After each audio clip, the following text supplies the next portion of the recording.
What happens when one of the world's most powerful CEOs bets the future on a digital universe nobody asked for? What happens when $70 billion vanish into a dream that never truly became real?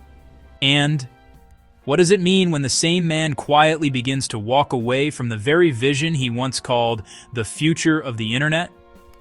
Did Mark Zuckerberg just abandon the metaverse?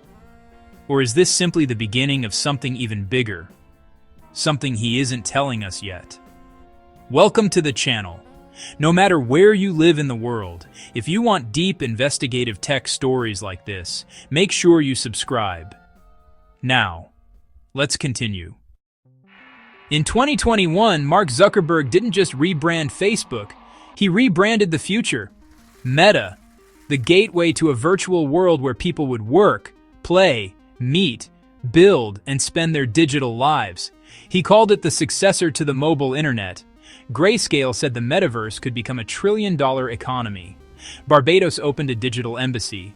Investors predicted the dawn of a new era. But there was one problem. Almost no one wanted it.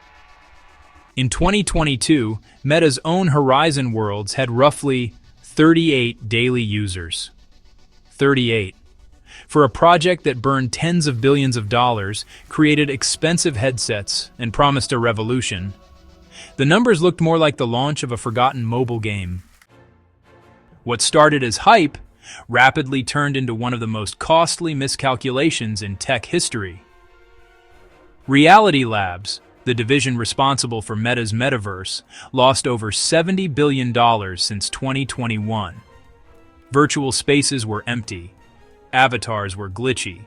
VR hardware remained niche. And the biggest question remained unanswered. Why should the average person leave their perfectly functioning phone for a digital world that didn't feel fun? Meta had underestimated something simple yet powerful. People don't switch technologies unless there's a clear, irresistible reason. In late 2025, something changed. At a private strategy meeting in Zuckerberg's Hawaii compound, executives were asked to cut 10% from the entire company. Reality Labs? They were told to cut nearly 30%. These aren't adjustments. They are signs of a retreat. Wall Street didn't panic. Wall Street celebrated.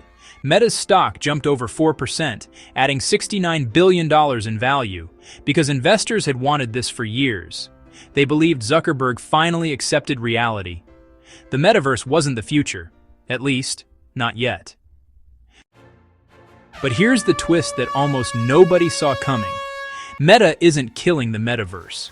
It's burying it under the bigger, louder, more profitable wave taking over Silicon Valley artificial intelligence. Meta expects to spend $72 billion this year on AI, nearly matching everything it has lost on the metaverse. Zuckerberg hasn't stopped dreaming.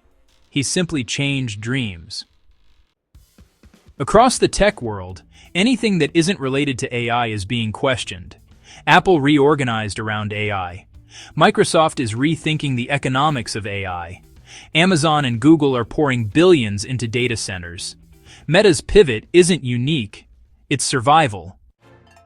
So what does it all mean? Is Mark Zuckerberg abandoning the metaverse?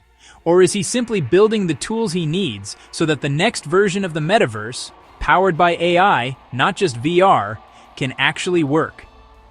What happens if AI glasses become as normal as smartphones? What happens if mixed reality finally becomes light, cheap, and addictive? And what happens if the metaverse was never dead, just early? Maybe Zuckerberg's $70 billion loss was the price of learning what people really want. Tell me in the comments, do you think the metaverse is gone forever? Or is it waiting for the right moment to strike back?